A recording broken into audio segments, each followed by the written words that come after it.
जहां जम्मू कश्मीर में एक तरफ अनएम्प्लॉयमेंट रेट जो है वो बढ़ रहा है, वहीं दूसरी ओर JKSSB ने 22 नवंबर 2024 को एक नोटिफिकेशन रिलीज किया है, जिस नोटिफिकेशन में उन्होंने 669 जो वैकेंसीज हैं वो निकाली हैं for the post of sub inspector.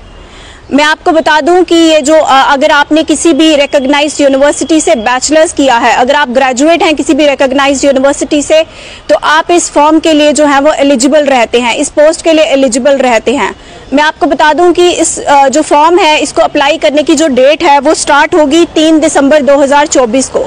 3 दिसंबर 2024 से लेकर 2 जनवरी 2025 तक जो है वो आप अप्लाई कर सकते हैं अगर आपको सब इंस्पेक्टर की पोस्ट के लिए अप्लाई करना है। बात कर ले टोटल नंबर ऑफ वैकेंसीज, जैसे कि मैंने आपको पहले बताया 669 रहती हैं, जिसमें से कि मैं आपको बता दूं जनरल के लिए ओपन मेरिट की अगर हम बात करते हैं तो ओपन मेरिट के लिए 267 वैकेंसीज रहती हैं। बात कर लें अगर SC की तो उनके लिए 53 हैं, ST1, ST2 और RBA के लिए 67 है, 67 और 67 रहती हैं। साथ ही साथ OBC के लिए बात कर लें तो 54 वैकेंसीज OBC के लिए हैं और EWS के लिए भी 67 वैकेंसीज हैं। तो आप कुल मिला के देख सकते हैं कि बहुत ही अच्छे तादाद में हम बोल सकते हैं कि 669 वैकेंसीज जो हैं वो बहुत अच्छी वैकेंसीज हैं। लास्ट ईयर के कंपैरिजन में थोड़ी कम है, बट फिर भी अगर आप जो है वो अगर लास्ट टाइम जो है वो आप इस पेपर को नहीं कर पाए थे, इस फॉर्म के लिए अप्लाई नहीं कर पाए थे, आपके लिए बहुत ही बेहतर मौका है। तो मुझे लगता है कि आप सबको अप्लाई करना चाहिए। मैं आपको बता दूं कि जो बात कर लेते हैं अगर एलिजिबिलिटी की, तो मैं आपको बता दूं जैसे कि साथ एक तरफ तो आपके पास बैचलर्स का डिग्री होना बहुत ही ज़्यादा ज़रूरी है, और दूसरी साइड अगर आपसे बात करूं कि डोमिसाइल जो है, अगर आप डोमिसाइल हैं JNK के तो ही आप इस फॉर्म के लिए अप्लाई कर सकते हैं, क्योंकि जो बाहर वाले बच्चे हैं वो इसके लिए अप्लाई नहीं कर पाएंगे। इसके लिए जो आपके पास डोमिसाइल है JNK के डोमिसाइल होना बहुत ही ज़रूरी रहेगा। बात कर लेते हैं कि इसके लिए एलिजिबिलिटी जो एज है, जो एलिजिबल एज है वो आपकी क्या रहेगी। तो मैं आपको बता दूं कि आप जो ओपन मेरिट के